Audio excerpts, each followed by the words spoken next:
Assalamualaikum warahmatullahi wabarakatuh.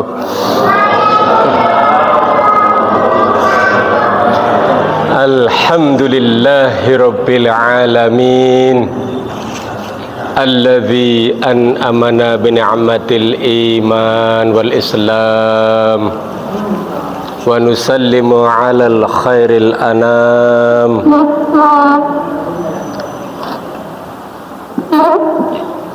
Wa sallallahu ala nabiyyina Muhammad sallallahu alaihi wasallam wa ala alihi wa ashabihi wa man tabi'ahum bisani ila akhiril alam.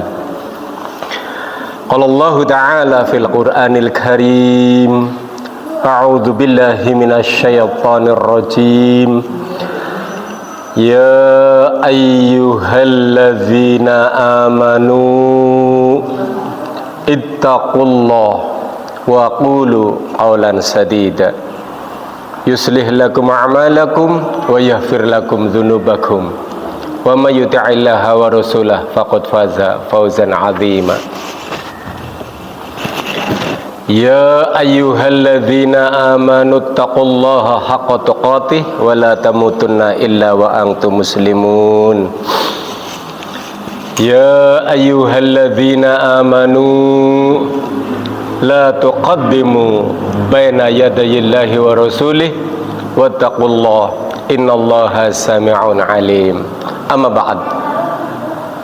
Para jamaah Masjid Al-Ibtisam Duha di Banjarharjo yang semoga tetap dalam rahmat Allah Subhanahu wa ta'ala. Pada kesempatan kali ini mengambil tema peradaban Islam dengan ilmu pengetahuan sains dan teknologi. Kenapa peradaban Islam dengan ilmu sains dan teknologi untuk judul? Karena penting. Dulu baginda Nabi Muhammad dengan para sahabat dalam waktu singkat 23 tahun menguasai Jazirah Arab. Para sahabat dan para tabi'in dalam waktu singkat bisa ekspansi ke Eropa.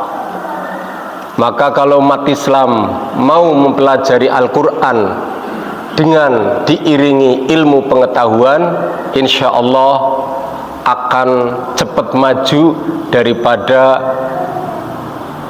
firqah-firqah ataupun asobiyah-asobiyah yang hanya membahas tentang ritualitas semata-mata, sehingga tidak mengurangi kesempurnaan Islam dan tidak mengurangi kemuliaan Islam, karena Islam agama dari Allah yang maha mulia, agama dari Allah yang maha sempurna.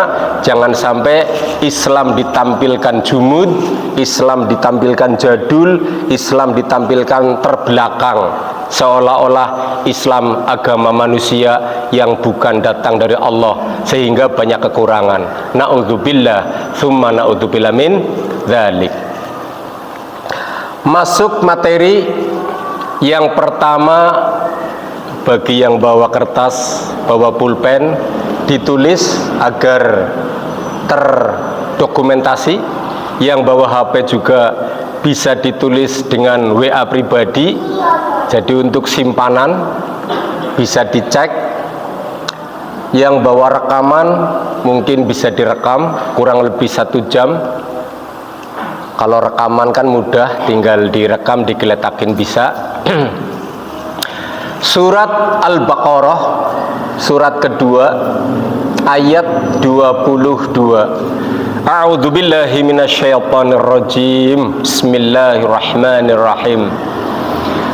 Alladzi ja'ala lakumul arda firasyan was samaa'a binaa'a wa anzala minas samaa'i ma'an fa akhraja bihi minas samarati rizqan lakum fala taj'alu lillahi andada wa antum ta'lamun. Kemudian ayat ini ada hubung kait dengan surat ke-20 surat Toha. Di sini ada Bapak Haji Toha. Surat Toha surat yang ke-20 ayat 53. Alladzi ja'ala lakumul arda mahdaw wa salaka lakum fiha subula. Ayat ini juga hubung kait dengan surat ke-50 yaitu surat Qaf ayat 7. Wal ardo madadnaha. Kemudian di surat 51 Az-Zariyat ayatnya ke 64. Wal ardo farashnaha. Lalu di surat An-Nazi'at surat ke 79 ayat ke 30. Wal ardo ba'da dzalika dahaha. Kemudian di surat 88 nama suratnya Al-Ghasyiyah ayat ke-20. Wa ilal ardi kaifa sutihat. Maka ayat-ayat ini berhubung kait tentang kisah peradaban bumi. Yang pertama, kalau faroshna atau firosha menggambarkan betapa bumi ini sudah Allah gelarkan mirip karpet, mirip permadani. Kemudian kalau mahdan di surat ke 20 surat Toha ayat 53, mahdan ini berasal dari kata mim, ha, dal, dibaca sebagai kata dasar, sebagai kata masdar, yaitu mahd. Mahd ini kalau menjadi fi'il madi maka mahada, sudah diratakan kalau lagi cerita bumi. Kalau lagi cerita bayi, yaitu mahd itu ayunan, gendongan, tempat berbaringnya bayi, maka sudah dibaringkan, sudah diayun. Kalau fi'il mudhorenya yumhadu, yaitu sedang ataupun akan diayun atau sedang akan dibaringkan. Seperti kalimat utlubil ilma minal mahdi ilal lahdi. Jadi mahdi itu menggambarkan carilah ilmu dari semenjak bayi, masih di ayunan, masih digendong ataupun masih di pembaringan, ilal lahdi sampai ke liang lahat, sampai ke kuburan. Maka bahasa lughat kalau diterjemahkan hanya modal teks, hanya formalitas, hanya simbol, hanya kata dalam kalimat, akan menjadi perdebatan yang sama-sama menyesatkan. Orang yang hobi debat rata-rata orang yang sesat dalam asobiyah, orang yang sesat dalam firqah, karena hobinya debat bahasa. Padahal yang namanya bahasa kadang tidak letterlek seperti bahasanya. Contoh, carilah ilmu dari bayi sampai kuburan. Kalau kepada pelaku orangnya, mana mungkin bayi mencari ilmu? Nggak ada. Jangankan bayi, kita aja yang dewasa jarang mencari ilmu, akhirnya salah, seolah-olah dalil salah. Begitupun sampai mati, mana mungkin orang mati mencari ilmu? Nggak ada. Orang mati ya sudah. Jangankan mati, hidup aja banyak orang males mencari ilmu. Maka kalau dari segi tekstual, akhirnya dalil salah kalau hanya untuk debat. Begitupun dari orang yang membaca, mempelajari ilmu bayi. Sekarang zaman modern, jangankan bayi, embrio, ilmu IPA atau ilmu biologi sudah belajar tentang embrio sebelum jadi bayi, tentang USG, direkam lewat gambar, ada di televisi. Zaman sekarang bisa. Akhirnya salah lagi, seolah-olah mempelajari ilmu dari bayi. Enggak, ternyata zaman sekarang teknologi semakin hebat, dari embrio sudah dipelajari. Ya, begitupun sampai mati bisa dipelajari lagi bagaimana cacing tanah itu menghabiskan manusia-manusia yang mati, sedangkan yang hafid Quran, jangankan cacing tanah, kuman, bakteri, virus apapun tidak bisa menggerogoti jasad yang hafid Quran utuh di kuburan. Sulit. Itulah kehidupan.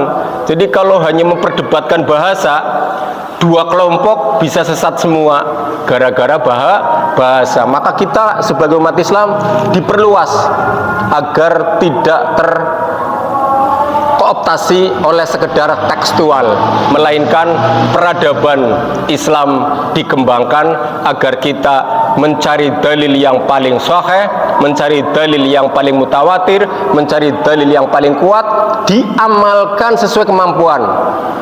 Tidak usah diperdebatkan. Kalau nggak mampu selesai sudah. Sementara kalau orang debat tidak meneliti, akhirnya sama-sama salah. Ilmunya dari dulu sampai sekarang hanya ilmu debat bahasa. Tidak menemukan bagaimana embrio, tidak menemukan bagaimana fosil-fosil di tanah itu banyak sekali yang dari jasad manusia maupun binatang lain. Para hadirin dirahmati Allah Subhanahu wa taala. Sedangkan kalau dari isim, kalimat tadi ardo mahdan. Mahdan itu merupakan isim zaman ataupun isim makan. Isim zaman itu waktu.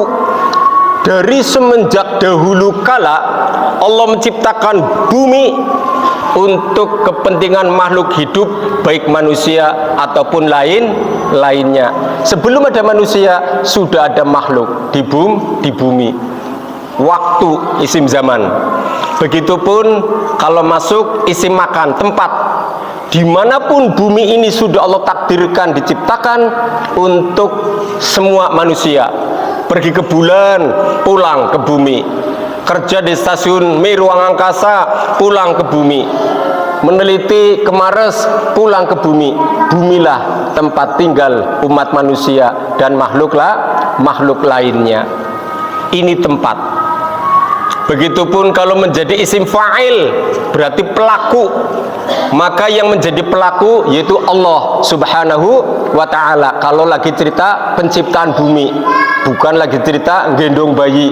Kalau gendong bayi pelakunya orang tua, pelakunya sang ibu ataupun pelakunya sang bidan melahirkan di rumah sakit nolong pasien, maka yang pertama ngangkat bidan, si ibunya belum bisa ngangkat janin bayi, berarti yang menggendong si bidan. Zaman dulu nggak ada, ya. Zaman dulu nggak ada bidan, zaman sekarang ada, ya. Itu sebagai bukti kalau menjadi mahidun, berarti fi'il merupakan isim fa'il, pelakunya. Begitupun kalau isim maf'ul, yaitu objek, alias mamhudun, berarti si bayi, si balita. Kalau lagi cerita bumi, berarti buminya yang menjadi isim maf'ul. Bumi diciptakan oleh Allah Subhanahu wa ta'ala. Maka untuk kepentingan kita hidup di dunia. Dari kata mahdan, firasya, farosnaha, terus madadnaha, bumi kami panjangkan. Kenapa pakai bahasa kami panjangkan? Padahal Allah semenjak menciptakan bumi sampai hari ini atau mungkin sampai hari kiamat, bumi nggak pernah panjang, sama, nggak pernah ditambah. Artinya berputarnya sama. Kenapa bahasanya panjang? Dulu orang jalan kaki sampai kapanpun tidak pernah mentok ketemu batas bumi, kelihatan panjang, karena belum ada pesawat terbang. Maka seolah-olah bumi kami panjangkan, jadi jalan kaki kemanapun sepanjang jalan tidak akan ketemu batas bumi. Ya, begitupun wal arda ba'da dzalika dahaha, dan bumi setelah Allah takdirkan untuk makhluk hidup, terutama manusia, dahaha, kami perlihatkan indah mempesona. Maka baginda Adam turun ke bumi dari surga, ternyata betah juga. Kenapa betah? Buminya indah mempesona, walaupun takdirnya di tanah India atau di tanah Arab. Coba kalau Nabi Adam turun di Indonesia, lebih indah lagi. Ada kali gua, ada Guci, ada taman indah di dekat Malahayu, Masya Allah, di padang pasir. Ya, itu saja sampai-sampai digambarkan bumi ini indah mempesona. Makanya anak-anak Nabi Adam pun senang hidup di bumi. Begitupun wal ardi kaifa sutihat, dan bumi kaifa, sebagaimana, seperti apa, sutihat, ditampakkan luas, permukaan seolah-olah datar, kemanapun kita nengok, kanan, kiri, belakang, depan, terbentang luas, tidak pernah ketemu ujung bumi mana. Kenapa? Karena dulu belum ada pesawat terbang, orang jalan kaki semua. Boro-boro pesawat terbang, sepeda ontel aja belum ada. Berbeda-beda kata, lebih dari 7 kata yang saya rangkum dalam judul ini, baru 5 kata. Berbeda-beda kata diterjemahkan, diartikan, ditranslate ke dalam bahasa Indonesia, berbagai cetakan, baik cetakan Kemenag maupun cetakan Syamil maupun cetakan yang lainnya. Kalimatnya bumi dihamparkan. Apakah karena bahasa Indonesia kekurangan bahasa sehingga berbeda-beda kata, satu bahasa Indonesianya, bumi dihamparkan. Memang kalau dari segi ilmu bahasa, Indonesia sedikit bahasanya. Banyak serapan dari bahasa Arab, banyak serapan dari bahasa penjajah, baik Belanda, Inggris, Portugis, Spanyol, maupun sesuai dengan nama Indonesia. Indo campuran Asia ditambah plus Arab. Akhirnya Indonesia campuran dari masyarakat Asia plus Arab. Kenapa? Buktinya banyak orang Arab dari dulu sampai sekarang menguasai Indonesia, baik orangnya maupun bahasanya. Itulah takdir Indonesia. Maka kalau ada orang anti Arab, berarti satu, anti Islam. Karena Islam itu semuanya dari Al-Quran, hadis, Ka'bah, dan lain-lain jelas Arab. Apalagi pejuang kemerdekaan Indonesia didukung oleh para pejabat-pejabat Arab. Proklamasi Pak Soekarno, proklamasinya di Jalan Pegangsaan Timur nomor 56, tanahnya, rumahnya orang Arab. Ya. Jadi kalau kita mau menghilangkan kearab-araban, melupakan sejarah proklamasi kemerdekaan bangsa kita dari saudara muslim Arab, dan Indonesia pertama diakui kemerdekaan di dunia internasional oleh para diplomatik orang Arab. Baik Agus Salimnya dari tokoh Muhammadiyah, beliau keturunan Arab, maupun dari kalangan Nahdiyin, mereka dari keturunan Arab. Wali Songo dulunya keturunan Arab. Gimana? Kalau kita anti Arab, berarti kita anti Wali Songo. Dosa. Kenapa dosa? Ulama Indonesia berjuang begitu sukses menjadikan Indonesia mayoritas muslim sedunia terbesar. Perjuangan Wali Songo kok sampai kita menganggap Wali Songo nggak penting. Itu kan orang yang kadang-kadang miskomunikasi dari ilmu sejarah. Maka kalau kita nggak ngerti sejarah, pasti secara Islam yang nggak benar, secara ilmu tata negara Indonesia, masyarakat warga yang kurang benar. Mudah-mudahan kita tidak anti Arab, amin Allahumma amin, melainkan seluruh dunia umat Islam bisa bersatu. Dengan berbagai bahasa tadi, ternyata bahasanya seolah-olah hanya satu, bumi dihamparkan, baik dipanjangkan, baik dibentangkan luas, baik didatarkan, seolah-olah mirip karpet, mirip gelaran, mirip datar, mirip piringan, mirip lempengan kalau diteliti oleh bahasa. Maka orang yang hanya debat bahasa sampai kapanpun sesat dan menyesatkan, karena hanya debat bahasa. Sedangkan menurut ilmu pengetahuan, Allah telah mentakdirkan dari zaman baginda Nabi Adam alaihissalam sampai baginda Nabi Muhammad, semuanya manusia pilihan. Semua nabi manusia pilihan. Tidak ada satupun nabi yang menceritakan bentuk bumi. Di dalam Zabur, di dalam Taurat, di dalam Injil, baik perjanjian lama maupun perjanjian baru, di dalam Al-Quran, mencari kata, mencari kalimat yang sedang menceritakan bentuk bumi belum ketemu. Baik secara nahwu, secara sorof, secara balaghah, secara kesusastraan Arab, tidak ketemu kalimat bentuk bumi.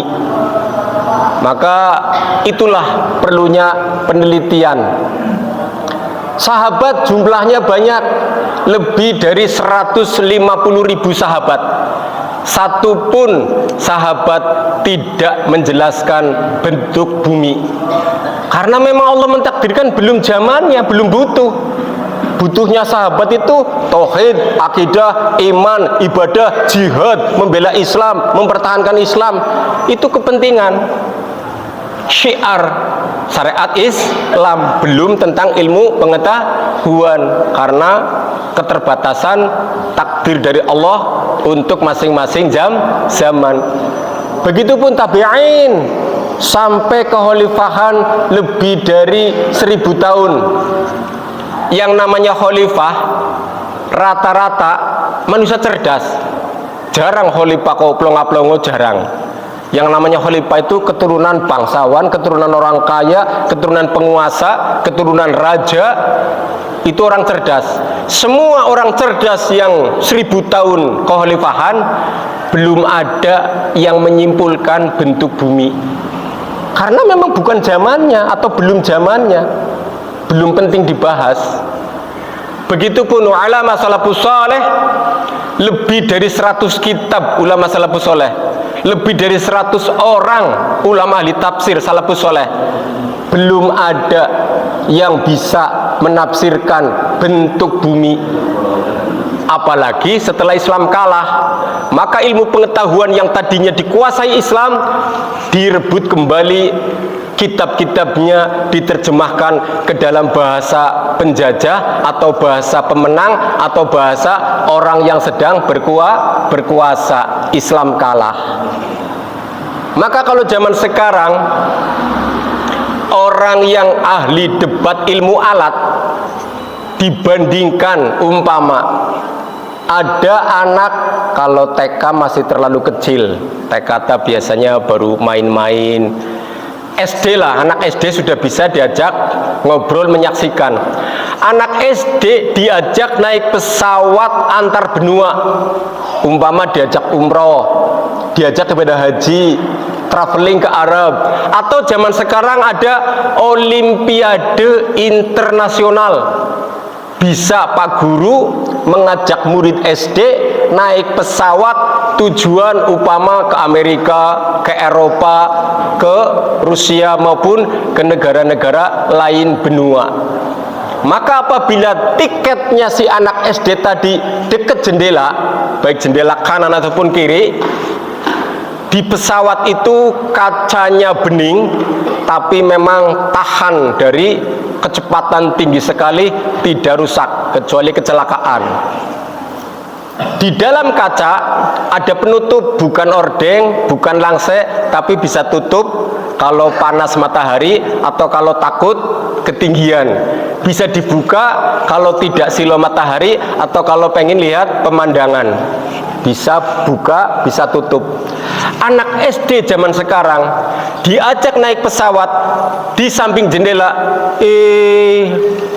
semakin tinggi pesawat ke ruang atmosfer, maka dia akan mengetahui bumi betapa besarnya, bulat bundar, tidak akan kelihatan kecil karena selalu kelihatan besar. Kenapa kelihatan besar? Karena terbangnya masih di dalam atmosfer bumi. Sedangkan orang yang debat ilmu alat, tidak pernah naik pesawat terbang, selamanya tidak tahu bentuk bumi bulat bundar. Berarti apa? Anak SD yang tidak mengerti ilmu alat, tidak mengerti ilmu nahwu, tidak mengerti ilmu sorob, tidak mengerti ilmu balagho, tidak mengerti ilmu sastra Arab, Allah mentakdirkan menyaksikan bumi bulat bundar. Zaman sekarang bisa. Kalau zaman dulu sama-sama nggak naik pesawat terbang, ya sudah. Yang ahli ilmu alat debat, kita yang nggak ngerti diem selesai. Tapi zaman sekarang bisa dibuktikan, anak SD tidak ngerti ilmu alat bisa mengetahui bumi bulat bundar. Sedangkan orang yang debat ilmu alat hanya debat, tidak ngerti bumi bulat bundar. Beda zaman. Takdir siapa? Takdir dari Allah. Beda zaman, berarti beda takdir. Kemudian pilot antar benua tadi pesawat, pilot akan menyaksikan betapa besarnya bumi bulat bundar. Padahal pilot nggak ngerti ilmu tafsir, nggak ngerti Al-Quran. Jangankan Al-Quran, pilot yang non muslim, bahasa lainnya pilot kafir, alif saja nggak ngerti, ba saja nggak ngerti, alif bata. Tapi karena Allah mentakdirkan jadi pilot, dia melihat bumi besar sekali, bentuknya bulat bundar. Sedangkan orang ahli tafsir, karena nggak pernah naik pesawat terbang, hanya debat bahasa. Ini menurut kalimat ini firosha, seperti karpet, berarti bumi datar kayak karpet. Sesat dan menyesatkan, hanya debat bahasa, tidak meneliti ilmu pengetahuan alam. Itu akibat orang yang tidak suka meneliti. Maka kalau ada orang yang hobi meneliti perkembangan ilmu pengetahuan, tidak sibuk mengklaim. Sedangkan orang yang tidak suka meneliti, sibuknya hanya klaim, kamilah kelompok yang paling benar, kamilah kelompok yang paling ahli surga. Hanya klaim. Begitupun orang yang ahli riset, orang yang ahli observasi, orang yang memiliki penelitian di laboratorium, sibuk dengan ilmu pengetahuan baru menemukan, tidak sibuk menuduh, hai kelompok lain sesat ke neraka, hai kelompok selain kelompokku sesat ke neraka. Tidak, karena sedang sibuk untuk meneliti kebenaran-kebenaran Islam yang ada di surat Al-Quran maupun yang tersirat dalam ayat-ayat kauniyah di alam jagat raya ini. Antara ayat surat yang tertulis dalam Al-Quran dengan yang tersirat dalam ayat kauniyah di alam cocok sinkron. Inilah bentuk bahwa orang yang suka meneliti ilmu pengetahuan alam tidak sibuk berbuat dosa, menyalahkan saudara muslim. Sementara orang yang ahli tafsir kadang sibuk saling menuduh kelompok lain yang beda tafsir, seolah-olah laisa minni, bukan kelompokku, laisa minna, bukan golongan kami, sesat. Dosanya banyak, suka nuduh kelompok lain saudara muslim sesat. Akibat asobiyah, akibat firqah. Maka mudah-mudahan kita berada di dalam barisan manusia-manusia yang sibuk dengan para pemimpin yang meneliti perkembangan ilmu pengetahuan, sehingga pimpinan pusat majelis tarjih mengajarkan, carilah dalil yang paling kuat, paling soheh, paling mutawatir, amalkan, gak usah sibuk mengklaim, gak usah sibuk menuduh kelompok lain. Itu insya Allah yang selamat lahir batin dari dunia sampai akhirat. Amin Allahumma amin. Sedangkan orang yang sibuk debat ilmu alat dan sibuk debat ilmu tafsir, resikonya sama-sama sesat. Kenapa sama-sama sesat? Rasulullah sudah memberikan instruksi, memberikan informasi, memberikan sabdanya, memberikan beritanya. 73 kelompok Islam, yang satu selamat, yang 72 celaka. Yang 72 celaka diancam neraka, sama pemimpin-pemimpinnya ahli ilmu alat, pemimpin-pemimpinnya ahli ilmu tafsir. Makanya mereka nggak mau bersatu, merasa dirinya pinter-pinter. Dengan egois, hawa nafsu, ujub dan sombong, itulah yang mengakibatkan hanya debat ilmu bahasa. Akhirnya hanya saling tuding dan saling klaim. Diancam neraka tapi GR. Kami loh paling ahli surga, selain kami neraka. Diancam neraka kok GR. Sementara kalau kita umat Islam diancam neraka, takut kepada Allah Subhanahu wa taala, takut kepada azabnya, maka sibukkanlah meneliti ilmu pengetahuan agar kita tidak saling mencela terhadap sesama saudara kaum muslimin. Kembali kepada ayat di surat Al-Baqarah ayat 22, allazi, yang, siapa yang, yaitu Allah Subhanahu wa taala, ja'ala lakum, telah menjadikan untukmu, untuk kalian, berarti untuk kita manusia, walaupun untuk makhluk lain juga bisa, ya. Untuk kita manusia apa? Ardo, bumi, firosha, mengandung kalimat sastra yang tinggi. Artinya gini, ya, makanya dalam ilmu balagho tadi sudah dicontohkan dari mulai fi'il sampai isim. Sekarang dari segi ilmu sastra, kalau ada tamu negara kunjungan, dihormati, digelar karpet permadani, itu biasanya sedang memuliakan apa sedang menghina? Sedang memuliakan. Betul enggak? Betul, sedang memuliakan. Artinya Allah Subhanahu wa taala sedang memuliakan kita umat manusia sebagai pengemban amanah pengelola bumi. Firosha, kami gelarkan bagaikan permadani terpanjang, terbentang di bumi ini untuk kehidupan umat manusia. Lagi dimuliakan. Kalau kita kembali memuliakan atas perintah Allah, kita nanti ahli surga. Kalau kita mengkhianati, tidak memuliakan apa yang diamanahkan oleh Allah, kita resikonya masuk neraka. Maka yang namanya bumi, ternyata bentuknya bumi bulat bundar. Sekarang teknologi sudah canggih, bisa dilihat lewat satelit, bisa dilihat lewat internet, bisa dilihat lewat televisi, bisa dilihat lewat YouTube, bisa dilihat lewat HP. Bumi bulat bundar, tidak seperti karpet, tidak seperti piringan CD, tidak seperti lempengan. Berarti bumi bulat bundar diketahui dengan ilmu pengetahuan alam, sains dan teknologi.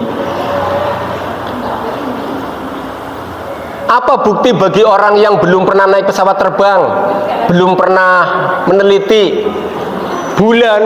Setiap bulan, kalau kita setiap bulan umpama dihitung, ini bulan Muharram, bulan Safar, bulan Rabiul Awal akhir, bulan Jumadil Awal akhir, terus sampai 12 bulan.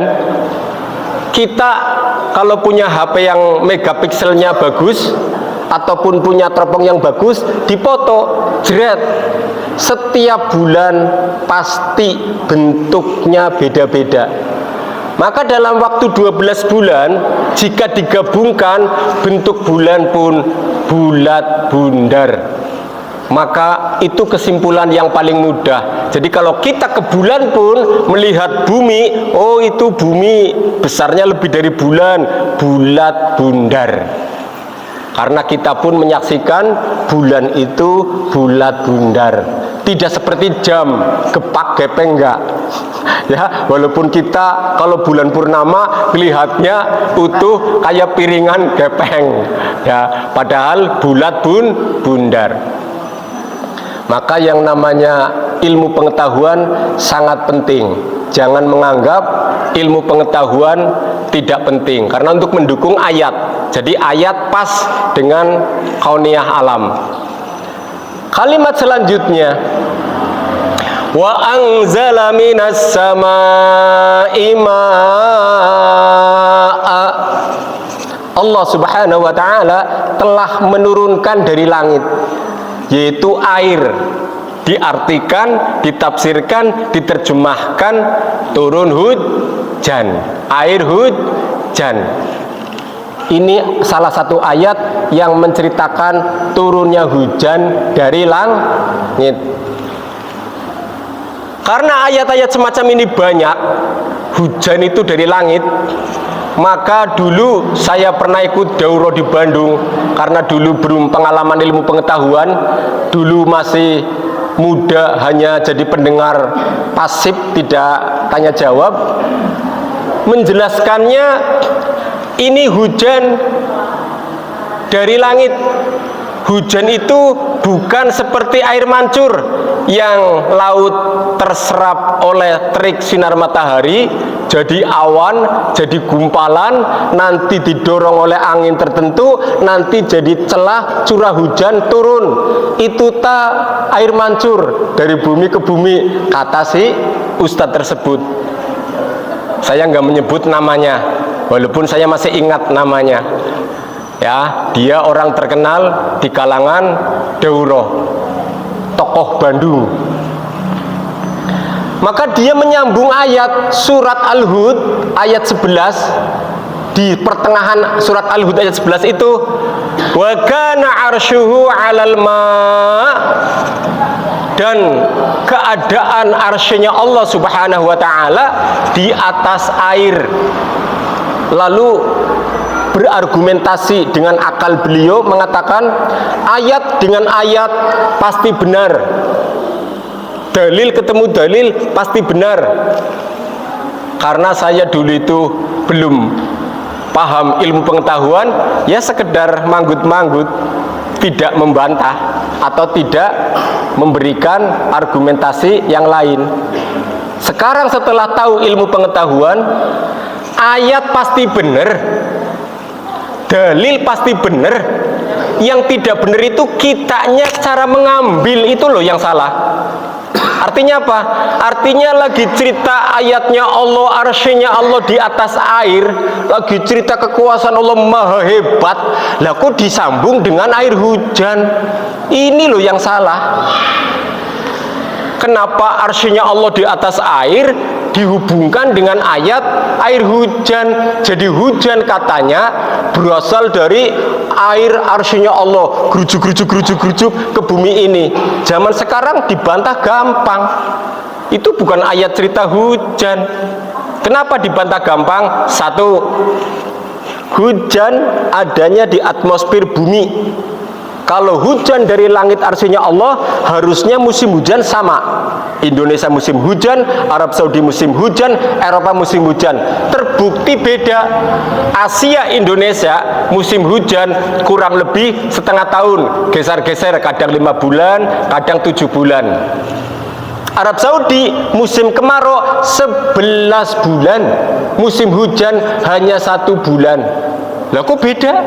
Ya karena atmosfer buminya berbeda. Allah mentakdirkan curah hujannya di timur tengah Arab. Hikmahnya dari Allah. Begitu pula di Eropa, ada musim gugur, ada musim semi, ada musim panas, ada musim salju. Musim hujannya jarang. Beda. Kalau hujan dari langit sana harusnya sama. Masuk akal? Masuk. Karena ini bumi gelondongan, hujannya di langit sini, ya harusnya sama musim hujan. Kenapa Indonesia musim hujan, Arab Saudi enggak, Eropa enggak? Karena atmosfer buminya beda. Atmosfer bumi di Indonesia, Asia, banyak curah laut dan hutan, pohon, maka dikembalikan lagi ke pohon supaya menghasilkan oksigen. Oksigennya untuk kebutuhan umat manusia seluruh dunia. Berarti kita, warga Indonesia, menyumbang oksigen untuk seluruh umat manusia di dunia. Begitu hikmah dari Allah. Kenapa di Arab Saudi jarang hujan? Untuk sumber panasnya gas dan panasnya bumi menghasilkan minyak bumi. Maka gas dan minyak bumi terbesar di dunia sekarang masih ada di dataran timur tengah. Hikmah dari Allah, untuk gas bumi dan minyak bumi kebutuhan seluruh dunia lagi. Begitupun Eropa, ada 4 musim supaya Allah mentakdirkan orang Eropa cerdas-cerdas menguasai ilmu teknologi, akhirnya menguasai negara muslim di Asia, menguasai negara muslim di Timur Tengah, dibawalah ke mereka lagi. Akhirnya saling bermanfaat. Ilmu pengetahuan kebanyakan zaman sekarang dari Eropa. Mungkin kapan-kapan bisa kembali lagi kepada umat Islam kalau umat Islamnya mempelajari Quran dengan serius. Jadi atmosfer bumi hujan, bukan dari langit. Bukti yang kedua, kalau hujan dari langit, maksudnya langit arsy-Nya Allah, harusnya matahari, bulan, dan bumi sama-sama kena hujan. Matahari nggak pernah kehujanan, bulan juga nggak ada musim hujan di bulan. Berarti hujan itu adanya di atmosfer bumi. Di bulan nggak ada hujan, di matahari nggak ada hujan. Bukan dari langit arsy-Nya Allah. Bukti yang ketiga, para astronot hidup di stasiun Mir ruang angkasa bertahun-tahun, gonta-ganti tenaganya, baik dari Amerika, Inggris, Rusia, Cina, dan lain-lain. Sekarang alhamdulillah ada umat Islam, warga Malaysia berasal dari Minang Padang, Muslim, warga India berasal dari Pakistan, Muslim, warga Abu Dhabi, Muslim, dan lainnya. Sudah ada berapa orang? 7 apa 8 astronot beragama Islam. Hidup di stasiun Mir ruang angkasa, tidak pernah ketemu hujan. Berarti hujan bukan dari langit arsy-Nya Allah, memang di atmosfer bumi. Ya, ini bukti ilmu pengetahuan.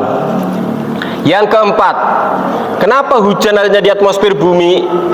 Kebutuhan umat manusia adanya di bumi. Sekarang zaman ini sudah ada, bisa Allah mentakdirkan manusia membuat hujan, alias mengkondisikan curah hujan.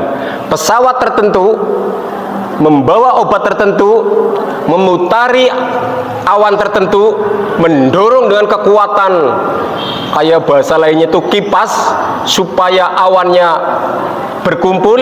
Nanti dalam beberapa jam akan terjadi curah hujan. Zaman sekarang Allah mentakdirkan manusia bisa membuat hujan buatan. Paham ya? Berarti hujan buatan bisanya ada di atmosfer bumi, bukan di luar. Kalau di luar sudah ruang kosong, nggak ada hujan. Maka Apollo, pesawat ulang-alik, kecepatan tinggi sekali, nggak pernah ketemu hujan sampai ke bulan, sampai ke Mars, dan lain-lain. Tapi kalau pesawat biasa bisa ketemu hujan. Makanya ada pesawat yang kadang mau landing, nunggu curah hujannya agak reda, maka nanti baru turun. Itulah ilmu yang namanya hujan. Ayatnya ngomong hujan dari langit, betul, tapi langit atmosfer bumi, bukan langit yang tempatnya para nabi pada istirahat, ataupun bukan langit tempatnya Isra Mi'rajnya baginda Nabi, bukan, tapi langit atmosfer. Itulah kehidupan kita supaya paham ilmu pengetahuan alam. Yang tadi seolah-olah dalil benar, ternyata setelah zaman sekarang kita mengetahui ilmu pengetahuan alam, ustadznya salah mengambil dalil. Walaupun dibuka dalam kitab rujukan, kitab ulama salafus soleh, tetapi cara mengambil dalilnya seolah-olah benar. Zaman sekarang ketahuan salahnya. Kalau zaman dulu ya sama-sama diem, nggak bisa membantah. Kenapa? Belum ada zamannya. Jadi kalau ulamanya ngomong A ya kita diem semua. Kalau zaman sekarang ulama ngomong A diteliti, ya akhirnya berbeda. Jadi sudah bumi bentuknya bulat bundar dibuktikan oleh ilmuwan, hujan juga dibuktikan oleh ilmuwan. Sekarang yang ketiga, kalimat dalam ayat ini, fa akhraja bihi minas samarati rizqal lakum. Fa akhraja, maka dengan sebab musabab Allah menurunkan hujan di muka bumi, keluar, alias bahasa lainnya Allah menumbuhkan berbagai macam tumbuhan, termasuk buah-buahan. Untuk apa buah-buahan? Rizqal lakum, untuk rezeki kepada kalian, kepada kita umat manusia. Ayatnya simple, lagi cerita buah-buahan untuk rezeki umat manusia. Tapi secara ilmu penelitian, dengan adanya hujan di bumi, rezeki untuk semua makhluk. Contoh, tumbuh-tumbuhan rumput, karena musim hujan kan rumput gampang tumbuh ya, subur ya. Yang punya sapi, yang punya kambing, bukti enggak sapi dan kambing makan rumput? Bukti kan? Rezeki enggak? Rezeki untuk sapi, rezeki untuk kambing, bukan hanya untuk kita manusia. Walaupun ayatnya lagi cerita rizqal lakum, rezeki untukmu manusia, tapi kalau kita mengerti ilmu pengetahuan alam, rezeki itu untuk semua, bukan hanya manusia. Ya, begitupun ini ayatnya lagi cerita buah-buahan rezeki untukmu, betul. Tapi buktinya monyet juga makan buah-buahan. Pernah lihat monyet makan apel, makan pisang, makan kacang, makan apa lagi umpamanya? Bukti. Jadi walaupun ayatnya simple, buah ini rezeki untukmu manusia, tapi setelah diteliti, jangankan kita, binatang pun banyak menikmati rezeki buah-buahan, termasuk codot. Apa codot? Kalong dan sejenisnya makan buah-buahan, mangga, jambu. Ya, apa ayatnya ngomong rezeki untuk codot? Rezeki untuk tadi binatang? Enggak, simple. Ayat itu rezeki untukmu. Kita yang punya akal sehat manusia harus menggali potensi agar diperluas wawasan ilmu pengetahuan, karena ayat itu benar-benar akan terus berkembang ilmu pengetahuannya, karena ayat Allah tidak akan pernah bisa dibatasi oleh tafsirnya manusia, terus berkembang. Makanya ilmu tafsir dan ilmu fikih sering berubah, sering berkembang, karena memang beda zaman akan beda kesimpulan. Selalu berkembang, tidak berhenti. Kalau Islam berhenti berarti agama jumud, berarti agama jadul, berarti agama terbelakang. Tapi Islam terus maju, maka banyak ilmu penelitian. Begitupun tumbuh-tumbuhan tadi, buah untuk rezekimu, kalau tidak dikelola dengan baik, hasilnya kurang maksimal. Contoh, perusahaan minuman jus untuk dikemas dalam botol supaya bisa berbulan-bulan di warung-warung, di toko-toko, maka si perusahaan menanam kebun apel, kebun mangga, kebun pepaya, kebun pisang, dan lain-lain. Dikelola cara perkebunannya. Kalau tidak dikelola, resikonya kurang memuaskan hasilnya. Supaya kualitasnya terjaga, dijual ke seluruh dunia, perusahaannya untung besar, kita sales dan lain-lain, pekerja pabrik serta kita yang beli menikmati hasil kualitas. Artinya apa? Butuh pengelolaan. Ayatnya nggak cerita pengelolaan. Apakah ada ayat cerita, hei manusia, apa umpamanya, keduklah tanah, kelola untuk menanam kebun? Enggak. Cukup ayatnya menceritakan Allah menurunkan hujan, rezeki untukmu. Yang paling gampang, umpama warga masyarakat Banjarharjo atau kita orang Brebes, tanaman padi dan tanaman bawang. Padi dan bawang, tanahnya, cara mengelola berbeda. Walaupun ayatnya simpel, Allah menurunkan hujan ke bumi, nanti akan tumbuh. Tapi kalau pengelolaan tanah padi dengan tanah bawang tidak disempurnakan dengan ilmu pertanian, tidak akan menghasilkan padi yang bagus, tidak akan menghasilkan bawang yang bagus. Akal manusia, para petani yang ahli, para penceramah, kalau hanya debat ilmu bahasa, pada baik nggak bisa panen bagus, cuman kelihatannya pinter ngomong bagus. Harus ahlinya, ilmu pertanian. Belum lagi pupuknya, antara pupuk untuk padi dengan pupuk untuk bawang berbeda.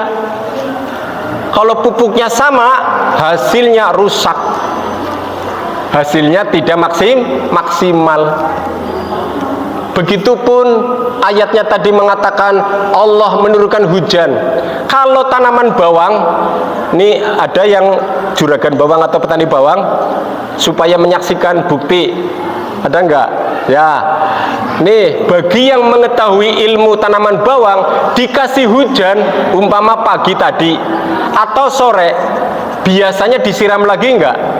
Disiram lagi, padahal ayatnya sudah Allah turunkan hujan, akan tumbuh rezeki untukmu.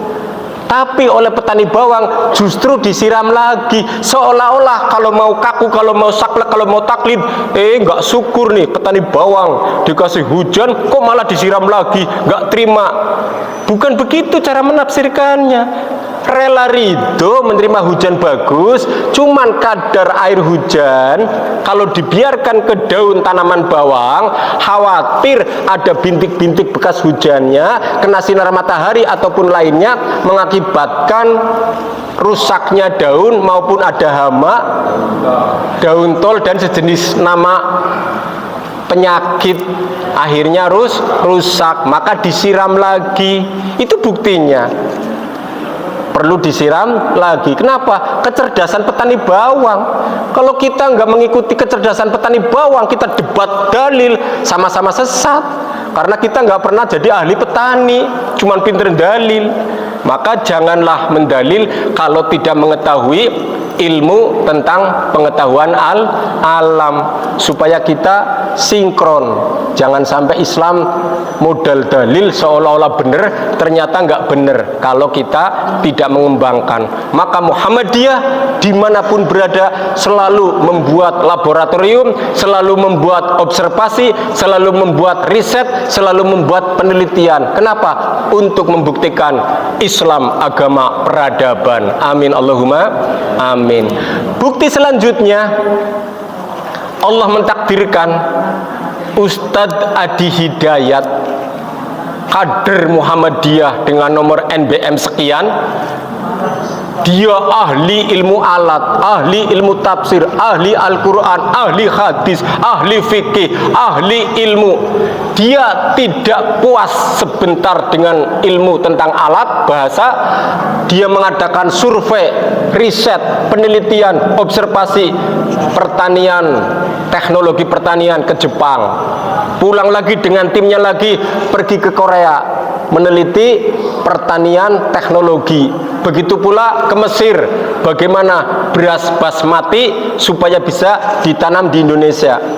Setelah berbagai negara diteliti dengan ilmu pertanian teknologinya, teknologi pertanian, akhirnya pulang dengan puluhan timnya, dikembangkan dengan ratusan santrinya. Ada proyek pilot ataupun penanaman di tempat-tempat untuk penelitian. Sudah ditanya dulu ke masyarakatnya, di sini tanahnya bisa nggak ditanam padi? Oh, nggak bisa, selamanya nggak bisa. Ini tanah, kalau bahasa kerennya tanah buangan, nggak bisa ditanami padi. Kepala dinasnya pun sama, selama ini nggak bisa ditanami padi. Tapi karena ilmu pengetahuan Ustadz Hidayat dengan timnya meneliti teknologi pertanian, diuji coba tanam. Alhamdulillah subur sesuai dengan ilmu pengetahuan, disaksikan oleh Menteri Pertanian Bapak Amran Sulaiman. Alhamdulillah, di launching di depan Presiden Prabowo Subianto, disaksikan oleh pejabat tinggi negara, sampai Bapak Presiden memuji kalau Indonesia ada 100 ustadz seperti Adi Hidayat, makmur Indonesia, ketahanan pangan terjaga, tidak butuh impor ketergantungan dari luar negeri. Itulah pentingnya kita umat Islam menguasai ilmu pengetahuan sains dan teknologi agar tidak ketergantungan dengan orang luar, apalagi non muslim, supaya kita umat Islam bangkit. Berarti apa? Sangat penting ilmu. Sampai-sampai Allah pun mentakdirkan Universitas Ahmad Dahlan, alhamdulillah, swasta bisa membuat rudal. Seluruh dunia kelompok Islam swasta loh ya, cerita swasta. Kalau Iran ya negara, kalau Hamas ya sudah pergerakan dibantu Iran, kalau Arab Saudi ya negara. Ini kelompok swasta yang bisa observasi sehebat itu baru Muhammadiyah, karena mengadakan penelitian terus. Sudah kerjasama tanda tangan oleh Menteri Pertahanan Prabowo Subianto yang sekarang jadi presiden, dengan kerjasama perindustrian angkatan darat, rudalnya. Begitupun kalender hijriah global tunggal, meneliti menit, meneliti jam, paham kapan gerhana matahari, nggak pernah meleset jadwal. Begitupun gerhana bulan, menitnya kapan, jamnya kapan, tepat, nggak pernah meleset. Kalau bisa meneliti menit dan jam saja, kenapa tanggal 1 Ramadan, tanggal 1 Syawal nggak paham? Maka Muhammadiyah sudah paham membuat kalender hijriah global tunggal untuk seluruh dunia, disetujui 30 kelompok Islam di seluruh dunia. Walaupun kelompok Islam yang 30 tadi seluruh dunia belum direstui oleh pemerintah masing-masing di negaranya. Kenapa? Egois. Aku kan raja, kenapa raja mau diatur swasta Muhammadiyah di Indonesia? Aku kan Perdana Menteri, kenapa Perdana Menteri mau diatur oleh swasta Muhammadiyah dari Indonesia? Aku kan kaisar, aku kan sultan, kenapa mau diatur oleh swasta dari Indonesia? Aku kan presiden, penguasa negara, kenapa mau diatur dengan organisasi swasta? Ego. Padahal yang diterima Allah pahala itu orang yang ikhlas sesuai dengan ilmu pengetahuan. Jadi ilmu pengetahuan itu penting. Maka yang namanya jadwal sholat adanya di bumi 5 waktu. Umpama subuh, bahasa sekarang biar gampang, tengah 5. Kalau kita sedang naik pesawat antar benua, umpama pesawatnya di atas Banjarharjo di sana, mungkin jam tengah 3 sudah subuh. Kalau pesawatnya tinggi, bukan nunggu tengah 5, tengah 3 udah subuh. Karena apa? Walaupun di atas Banjarharjo tapi tinggi, matahari sudah kelihatan. Tapi kita yang di bumi, matahari belum kelihatan, nunggu 2 jam lagi, tengah 4, tengah 5. Begitupun waktu saya beberapa kali penerbangan ke Arab Saudi, jam tengah 12 duhur di Bandara Jakarta, sholat duhur, sholat asar jamak qashar, tengah 1 masuk ke arah naik pesawat, jam 8 lewat, jamnya Jakarta, jamnya Brebes, jamnya waktu Indonesia Barat, jam 8 lewat. Tapi di atas pesawat matahari masih kelihatan. Mau sholat maghrib, mau sholat isya dari mana? Syaratnya sholat maghrib harus mataharinya tenggelam dari pandangan di bumi.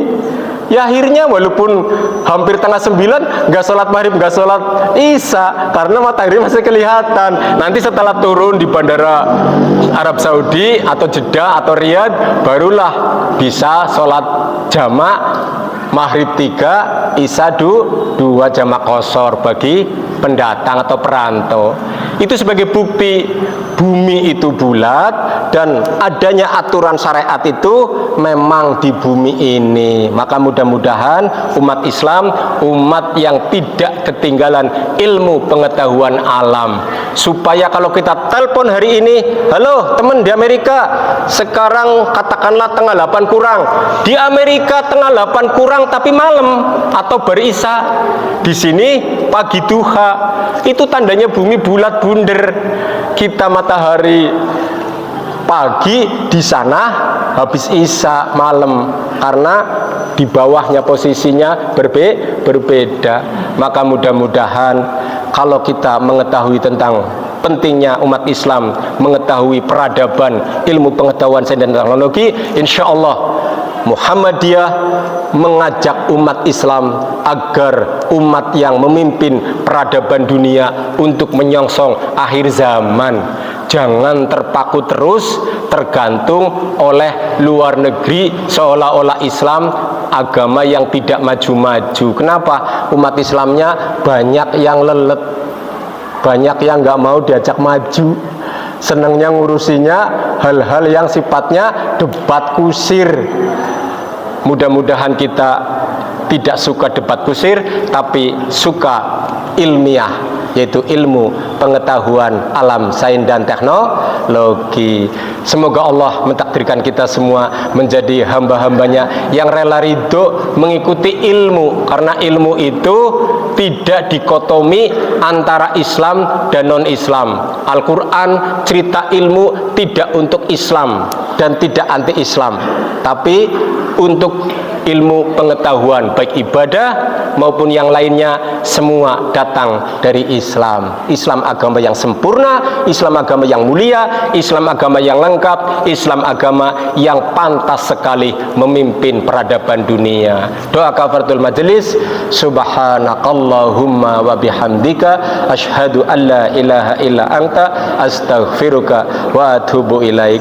Nasrun minallahi wa fathun qarib. Basyiril mu'minin. Wassalamualaikum warahmatullahi wabarakatuh.